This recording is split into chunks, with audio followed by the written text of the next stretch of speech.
네, 오늘 누가복음 강해 다 같이 공부하실 말씀은 누가복음 19장 7절에서 10절까지입니다. 누가복음 19장 7절에서 10절까지 제가 받들어 읽겠습니다. 무리가 그것을 보고 모두 수군거리며 말하기를 그가 죄인과 더불어 손님이 되어 들어갔도다라고 하더라. 그때 삭개오가 서서 주께 말씀드리기를 보소서 주여 내 소유의 절반을 가난한 사람들에게 나누어 주겠나이다. 그리고 내가 누구에게 부정한 방법으로 착취한 것이 있으면 4배로 갚아주겠나이다 라고 하니 예수께서 그에게 말씀하시기를 오늘 구원이 이 집에 이르렀으니 그도 아브라함의 아들이기 때문이라. 인자가 온 것은 잃어버린 자를 찾고 또 구원하려는 것이라고 하시더라. 예, 오늘 드릴 말씀 제목은 주님께서 이 땅에 오신 이유, 10절에서 보신 것과 같이 주님께서 이 땅에 오신 이유라는 제목으로 말씀을 드리겠습니다. 우리는 이제 소경 바디메오에 대해서도 앞서 공부를 했었습니다. 소경 바디메오가 이제 예수님께 소리를 지르니까 그때 군중들이 뭐라고 그랬던가요? 그를 꾸짖었습니다. 잠잠하라고 호통쳤어요. 그런데 바디메오는 다윗의 아들이여 나에게 자비를 베푸소서 하고 더욱더 소리 질렀습니다. 그렇죠? 누가복음 18장 39절에서 우리가 보았던 말씀이에요. 그렇게 소경 바디메오를 주님을 부르고 주님을 찾으려는 사람들을 꾸짖었던 그런 군중이, 그런 무리가 이제는 삭개오를 주님께서 구원하시는 것을 보고서 투덜거리고 불평을 늘어놓고 있는 형국입니다. 바로 이제 19장 7절에서 무리가 그것을 보고 모두 수군거리며 말하기를 하나님께 영광 돌리고 참으로 하나님께 감사드리고 예수님께 또 영광을 감사드리고 영광을 돌리고 뭐 이런 식이 돼야 되는데 이 사람들은 예수님께서 그죠 삭개오를 구원하시는 것을 보고 오히려 투덜거리고 불평을 늘어놓고 있습니다. 그가 죄인과 더불어 손님이 되어 들어갔도다. 그렇죠? 삭개오는 이제 주님을 만나서 구원을 받았습니다. 만일 삭개오가 구원받은 것을 조금이라도 의심스럽게 생각하는 분이 있다면 이 8절이 그 증거가 됩니다. 한번 보세요. 그때 삭개오가 서서 주께 말씀드리기를 보소서 주여 내 소유의 절반을 가난한 사람들에게 나누어 주겠나이다. 그리고 내가 누구에게 부정한 방법으로 착취한 것이 있으면 4배로 갚아주겠나이다. 이렇게 주님께 말씀드렸던 것이에요. 말이 뭐냐? 유대인입니다. 유대인. 한 유대인이 자기가 가진 재산 절반을 나눠주겠다. 자기가 훔치거나 또 불법으로 취한 것이 있다면 4배의 배상으로 갚아주겠다. 이렇게 서원한 것입니다. 유대인으로 보았을 때 이것은 진짜 회개입니다. 확실한 회개가 아닐 수 없습니다. 왜냐하면요, 전 세계적으로 유대인만큼 돈을 좋아하는 민족은 없습니다. 그렇기 때문이죠, 그렇죠? 물론 이제 돈 좋아하는 민족이 또 이래 보면 어떤 사람들 중국 사람들이 부자 되는 걸 굉장히 좋아한다고 그러잖아요, 그죠? 뭐 돈을 싫어하는 사람 모든 인간은 다 돈을 좋아하겠지만은 유대인은 유독 그렇게 돈을 좋아하는 그런 민족으로 잘 알려져 있습니다. 그래서 이제 속담도 유대인하고 돈과 관련된 그런 속담이 많은 것이에요. 그런 유대인 중 한 명인 삭개오가 이렇게 주님 앞에 말씀드렸던 것이에요. 그러니까 주님께서는 19장 9절에서 오늘 구원이 이 집에 이르렀으니, 그러니까 8절은 삭개오의 회개를 보여주고 있는 말씀이라는 것입니다. 삭개오가 자기가 부정한 방법으로 착취한 것, 훔친 것이 있다면 4배로 갚아주겠다라고 말한 것은 이 구약의 율법에 나오는 배상 규정이었어요. 한번 찾아보겠습니다. 출애굽기 22장 1절 한번 열어보세요. 출애굽기 22장 1절 제가 읽겠습니다. 만일 어떤 사람이 소나 양을 훔쳐서 죽이거나 팔면 그 소 1마리를 소 5마리로 양 1마리를 양 4마리로 갚을지니라. 4마리 나오죠. 그죠? 양을 1마리를 4마리로 갚을지니라고 말합니다. 그리고 바로 이것이 나단이 다윗을 책망했잖아요. 그죠? 부자가 가난한 이웃의 어린 암양을 훔쳐서 여행자를 대접하는 것을 이제 비유적으로 이렇게 언급하면서 다윗을 책망했지 않습니까? 그때 다윗이 성경을 찾아보지도 않고 언급했던 그런 율법의 규정이었던 것이에요. 우리 이 일을 돕기 위해서 사무엘하 12장 2절 한번 열어보시죠. 사무엘하 12장 2절입니다. 2절부터 몇 절 읽어보겠어요. 12장 2절부터 6절까지 보겠습니다. 그 부자는 심이 많은 양떼와 소떼를 가졌으나 가난한 자는 자기가 사서 기르는 작은 암양 새끼 한 마리 외에는 아무것도 가진 것이 없었나이다.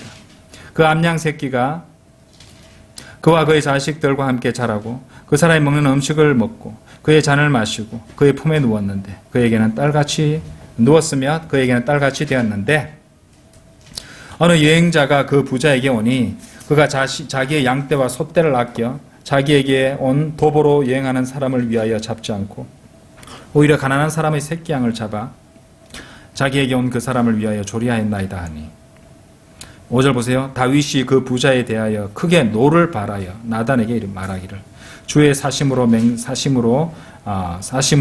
맹세하노니 이 일을 행한 자가 반드시 죽으리라. 그가 불쌍히 여김도 없이 이 일을 행하였으니 자, 그럼 여기 다윗의 말을 보세요. 그는 그 새끼 양을 4배로 갚아야 하리라. 말씀을 이렇게 잘 알고 있었던 다윗이, 그죠? 이렇게 곧바로 말씀을 언급해낼 수 있었던 그런 다윗이 그런 밧세바와 그런 죄를 저질렀던 것입니다. 우리가 성경을 많이 읽고 많이 알고 또 많이 암송하고 툭 하면 나올 수 있다 할지라도 우리는 얼마든지 다윗처럼 심각한 죄를 지을 수 있다는 사실을 아셔야 되는 것입니다. 참으로 위선적인 일이 아닐 수 없죠. 우리가 다윗을 보고 야, 이렇게 성경을 금방금방 언급할 수 있는 사람이 어떻게 그런 죄를 손가락질 할 것도 없습니다. 예. 우리가 다윗보다 나은 것도 다윗하고 비교도 됩니까? 그죠?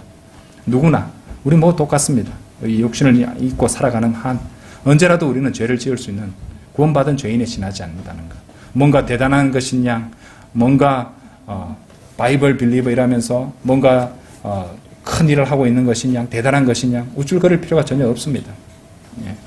우리도 언제라도 조건과 상황이 된다면 하나님의 말씀을 그렇게 마음판에 새겨둔다 할지라도 죄를 지을 수 있다는 사실을 알고 우리는 늘 겸손하고 또 두려운 마음으로 살아야 된다는 것이죠. 여러분들 아까도 말씀드렸지만 다윗과 밧세바의 간음에 대해서 잘 알고 계시죠?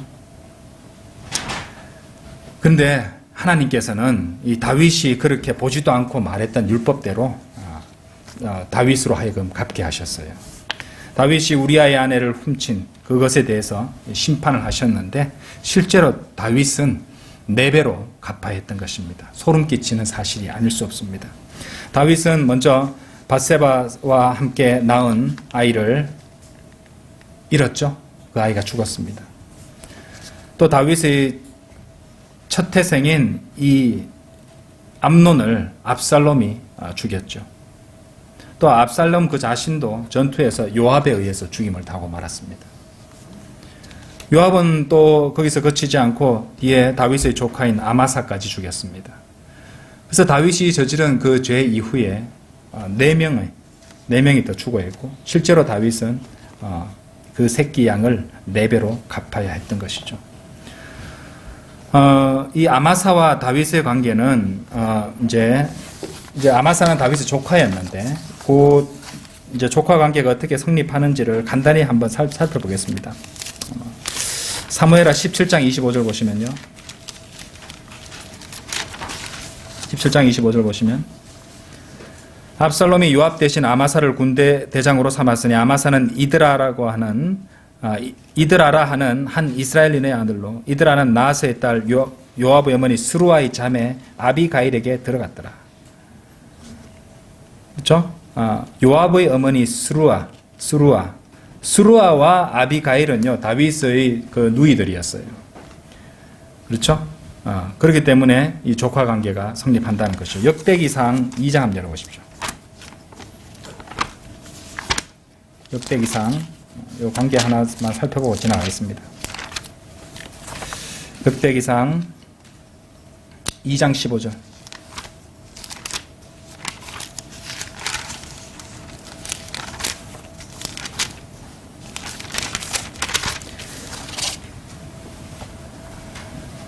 여섯째 오셈과 일곱째 다윗을 낳았더라. 16절 보세요. 그의 누이들은 스루아와 아비가일이더라. 스루아의 아들들은 아비새와 요압과 아사엘 셋이더라. 그죠? 다윗의 누이 스루아의 아들이 아비새, 요압, 스루아의 아들들이 아비새, 요압, 아사엘 셋이었고, 아비가일이 나오는데, 아비가일도 스루아의 자매인데, 그리고 다윗의 누이들인데, 두 명의 누이들인데, 이제, 2장 17절을 보시면은, 아비가일이 아마사를 낳았으니, 아마사의 아버지는 이스마엘인 예델이다. 예델이 바로 이드라입니다. 이드라. 같은 인물이에요. 자, 그래서 다윗의 조카라고 아마사를 제가 소개해 드렸던 것입니다. 그래서 다윗이 밧세바의 간음을 저질렀을 때, 그렇죠? 4마리의 양. 그렇죠? 암논과 압살롬과 또 그 밧세바와 이제 사이에 태어났던 아이와 암논과 압살롬과 아마사까지 그렇게 4배로 갚아야 했던 것이죠. 자, 다시 누가복음으로 돌아오셔서 누가복음 19장 9절 보시겠습니다. 우리가 이제 그 점을 한번 생각해 보셔야 돼요. 다윗의 예에서 우리는 많은 것을 생각해야 됩니다. 하나님의 말씀을 잘 알고 누구보다도 또 성경도 많이 읽었다고 많이 배웠다고 안다고 하면서도 결국 다윗도 그렇게 성경을 잘 아는 사람이었는데 또 하나님의 마음에 또 합당한 그런 사람이었음에도 불구하고 전쟁에 나가야 될 때 전쟁에 나가지 않고 빈둥거리다가 그렇죠. 보는 것으로부터 죄가 시작됐죠. 그래서 밧세바와 간음을 하게 되었고 또 쓰라린 그 결실을 거둬야 했던 것입니다. 우리가 늘 새겨야 될 그런 사건이 아닐 수가 없죠. 19장 9절 보실게요. 예수께서 그에게 말씀하시기를 오늘 구원이 이 집에 이르렀으니 그도 아브라함의 아들이기 때문이라. 오늘 구원이 이 집에 이르렀으니 그도 아브라함의 아들이기 때문이라. 바로 이 말씀은 우리가 앞에서 공부하셨던 잃어버린 양의 비유, 또 잃어버린 동전, 은의 비유, 그죠? 또 탕자의 비유. 이 모든 것들이 실제로 이루어진 경우라고 할 만한 그런 것을라고 하겠습니다. 그리고 마태복음 10장 6절처럼 다만 이스라엘 집의 잃어버린 양에게로 가라라는 이 명령처럼 이스라엘의 잃어버린 양을 구원하게 된 이야기도 되죠. 삭개오는 이제 그래서 거기 나오는 표현들처럼 흑암에 던져져서 슬피 울며 이를 갈지 않을 수 있는 그죠? 그런 사람이 되었던 것입니다. 실제로 마태복음 8장 12절에서 보시면 그 왕국의 자녀들은 바깥 흑암에 던져져서 거기에서 울며 이를 갈고 있을 것이라. 하지만 삭개오는 이제 잃어버린 양인 자신에게 예수님께서 오셔서 그를 구원해 주셨기 때문입니다. 제가 이런 얘기를 드리는 이유는 마태복음을 이제 언급했을 때도 보셨겠지만은 실제로 유대인 중심적인 이야기가 나오고 있다는 것이에요. 제가 저번에 그랬죠. 사복음서의 90%는 교리적으로는 유대인에게 적용되는 것이다. 그렇다고 해서 그 말씀에서 우리 신약 성도들의 적용할 걸 찾을 수 없느냐? 아니죠. 기본적으로 10%는 그냥 대충 잡아도 우리 교리에게 신약 성도의 교리에 적용할 수도 있는 것이고 또 그 상당수 내용들을 갖다 얼마든지 교훈적으로 또 영적으로도 적용할 수 있는 부분이 있다는 것입니다. 하지만 지금 1차적으로 교리적으로 보았을 때 이것은 유대인 중심적인 표현이라는 것이죠. 삭개오가 그렇게 회개해서 구원받은 것은 에스겔서 18장에 나오는 것과도 비교할 수 있습니다. 한번 열어보시죠. 에스겔서 18장 에스겔서 18장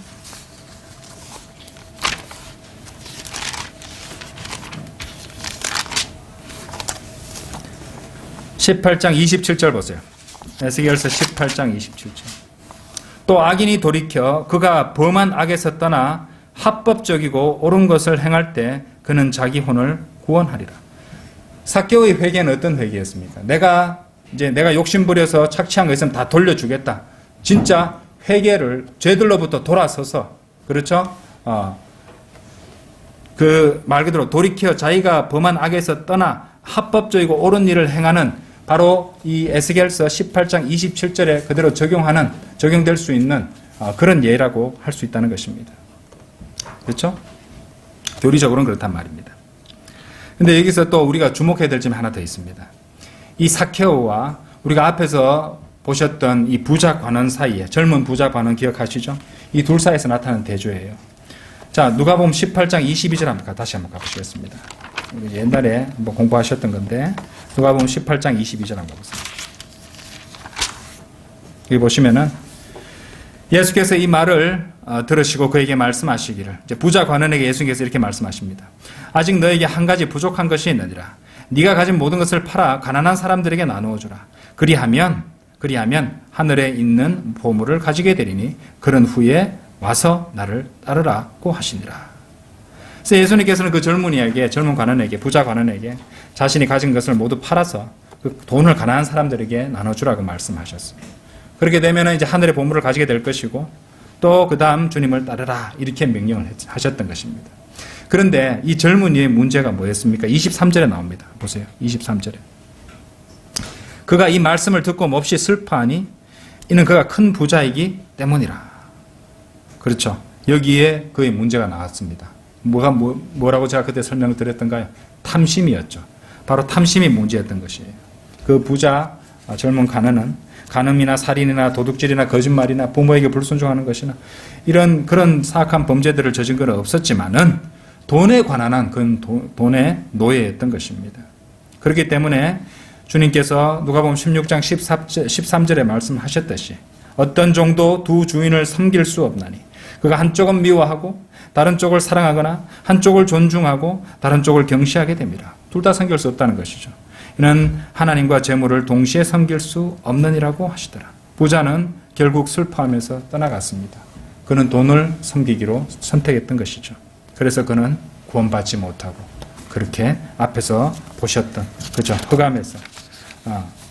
흑암에 던져져서 거기서 슬피 울며 이를 갈고 있는 그런 상황에 빠질 수밖에 없게 되었던 것이죠. 그는 예수님을 만나고서도 예수님과 대화를 나누고서도 구원받지 못했던 그런 유대인이었던 것입니다. 자, 사케오는 어떻습니까? 사케오는 비록 주님께서 사케오에게 야, 네가 가진 거 다 팔아가 나눠주라 이런 요구를 주님께 듣지는 않았습니다. 근데 사케오는 그런 말 듣기도 전에, 그죠? 우리 기록된 바로 판단한다면 그렇습니다. 먼저 주님께서 가진 것을 모두 팔아라 이런 요구를 받지는 않았지만 19장 8절에서 자원해서 주님께 기록된 것만 보았을 때 자원해서 주님께 그렇게 서원을 말씀드리는 그런 대목이 나오는 것입니다. 그렇게 함으로써 사케오는 그 부자 관원이 극복하지 못했던 그 문제, 바로 탐심을 이겨냈던 것입니다.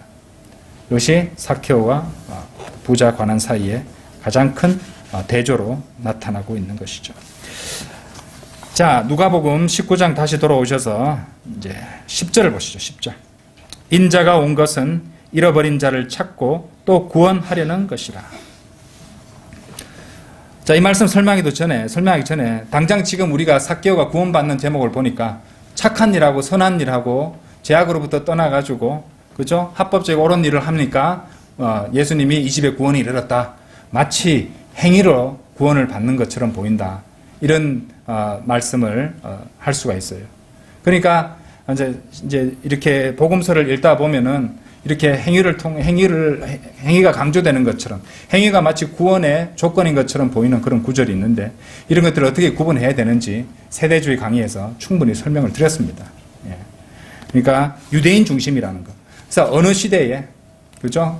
구약 시대인지 신약인지 과도기인지 그죠? 대환란인지 어느 시대인지 또 어떤 누구를 대상으로 시대만 봐서도 안 됩니다. 대상도 봐야 돼요. 이게 누구를 대상으로 쓰여진 것인지. 그렇죠?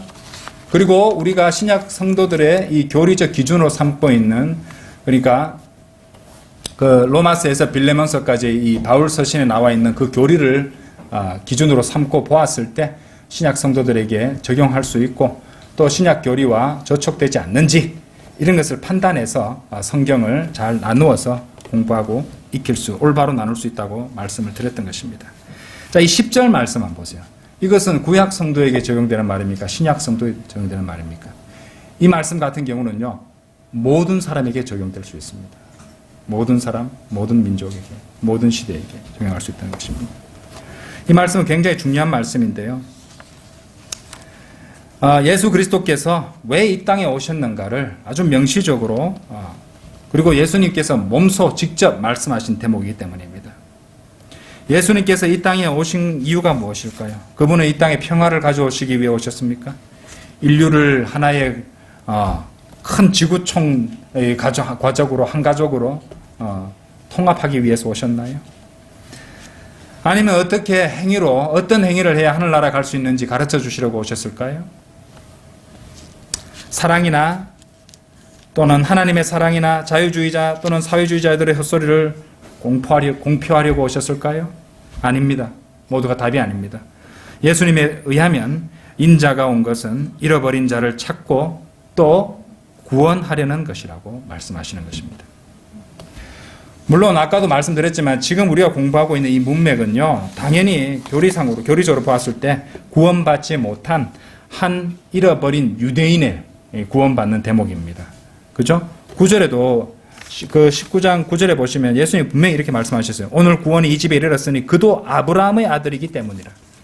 유대인이자 유대인. 그죠? 19장 9절에 보면은 아브라함의 아들이기 때문이라. 그런데 우리는 이 구절을 실제적인 적용으로서 어떤 구원받지 못한 사람에게라도, 그러니까 그 사람이 유대인이든지 이방인이든지 구원받지 못한 어떤 죄인에게라도 이것을 적용할 수 있습니다. 그것을 증거를 구절을 보여드리겠습니다. 먼저 우리가 지금 보셨던 누가복음 19장 10절에 인자가 온 것은 잃어버린 자를 찾고 또 구원하려는 것이라 라는 이 표현에 영어 킹제임스 성경을 갖다 보시면요, 잃어버린 자에 해당하는 영어 표현이 that which was lost 이렇게 되어 있습니다. that which was lost. 그러니까 잃어버린 자란 말입니다. 그런데 자, 고린도후서 4장 3절 한번 열어보세요. 고린도후서 4장 3절. 고린도후서 4장 3절에 보시면은 한 번씩 영어 표현을 보십시오. 그러면은 더 정확하게 볼 수 있습니다. 그러나 만일 우리의 복음이 가려졌다면 그것은 구원받지 못한 자들에게 가려진 것이라. 여러분들 구원받지 못한 자들이라고 번역된 이 부분의 영어 표현이 뭔지 아십니까? Them that are lost입니다. 그러면은 그대로 직역하자면은 잃어버린 자들에게 가려진 것이라 이렇게 번역하는 게 영어 표현 그대로 번역한 겁니다. 그러니까 뭡니까? 누가복음 19장 10절과 고린도후서 4장 3절이 연결되는 구절이에요. 이 두 말씀이. 그러니까 구원받지 못한 자들, 바로 잃어버린 자들이라는 것입니다. 그러면은 잃어버린 자가 바로 구원받지 못한 자들이다. 그렇죠? 그러니까 누가복음 19장 10절은 그야말로 바로 우리들에게 적용할 수 있습니다. 왜냐하면 사도 바울이 디모데전서 1장 15절 한번 가보세요. 이렇게 말했기 때문이에요. 디모데전서 1장 15절.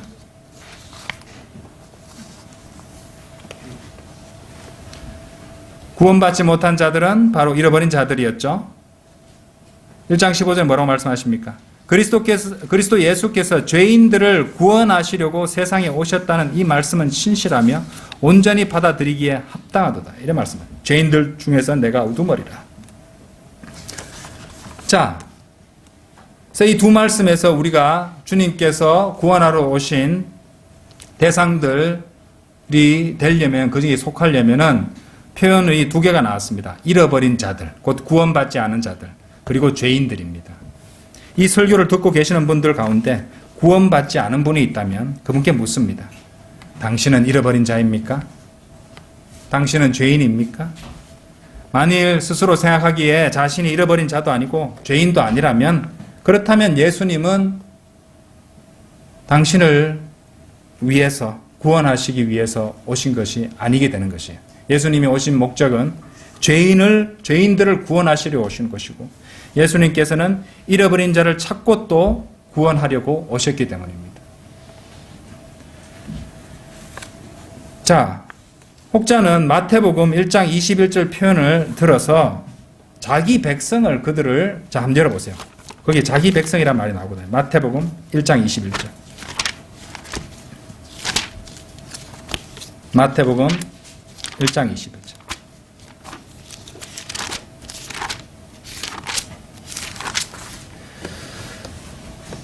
그가 한 아들을 낳으리니 너는 그 이름을 예수라 하라. 이는 그가 자기 백성을 그들의 죄들에서 구원할 것이기 때문이니라고 하니라.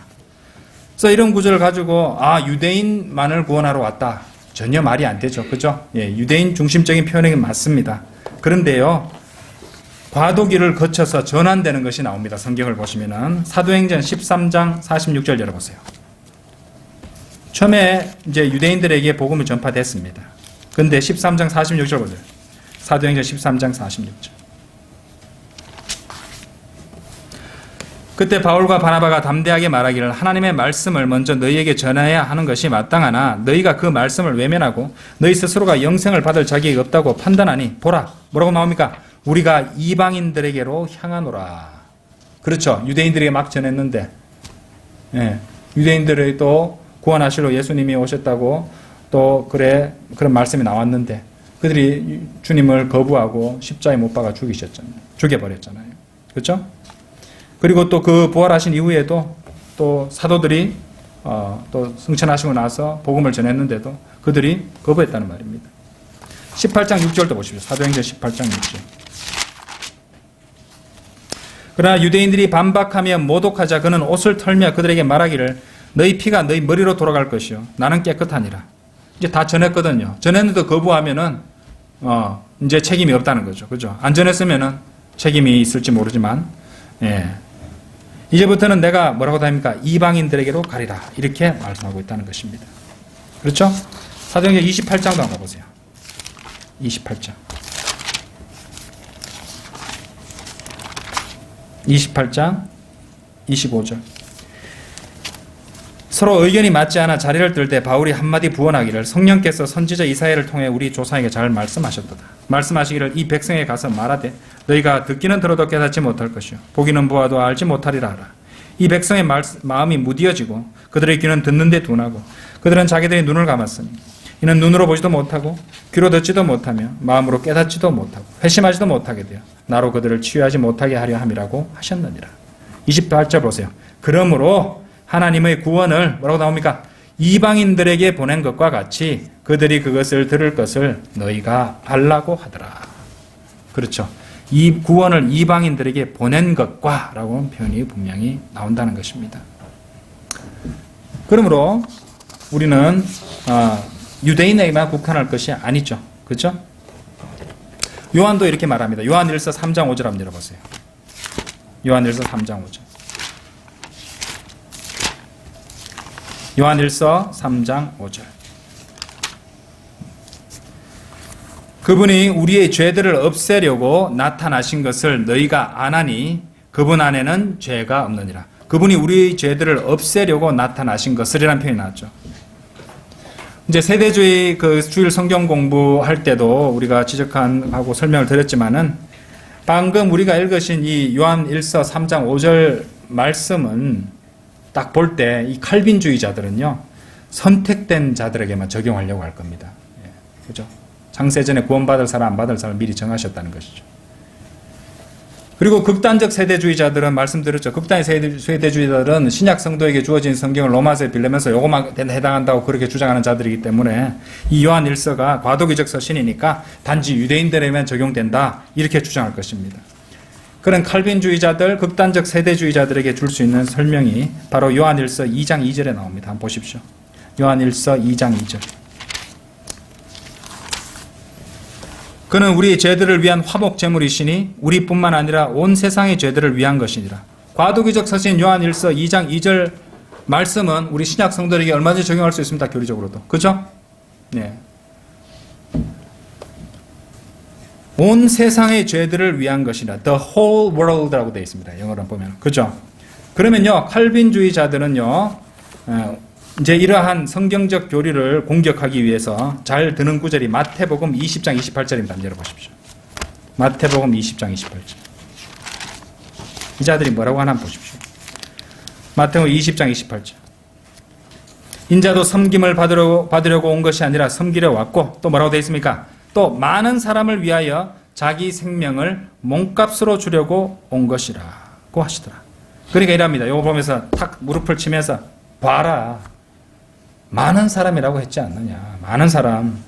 많은 사람이니까 전부는 아니지 않느냐. 선택된 자들만 해당하는 것이다. 이렇게 주장하는 것이에요. 그런데 그들이 부인할 수 없도록 사도 바울이 그 많은 사람들이 누구인지 이미 성경에 설명해 놓았습니다. 그리고 기록되어 있습니다. 디모데전서 2장 6절 보세요. 아까 마태복음 20장 28절에서는 많은 사람을 위하여 자기 생명을 몸값으로 주려고 온 것이라고 했죠. 디모데전서 2장 6절에는 그 많은 사람이 누군지가 나옵니다. 그가 뭐라고 되어 있습니까? 2장 6절에 모든 사람을 위하여 자신을 몸값으로 내어주셔야, 몸값이란 말 여기도 나왔잖아요. 그죠?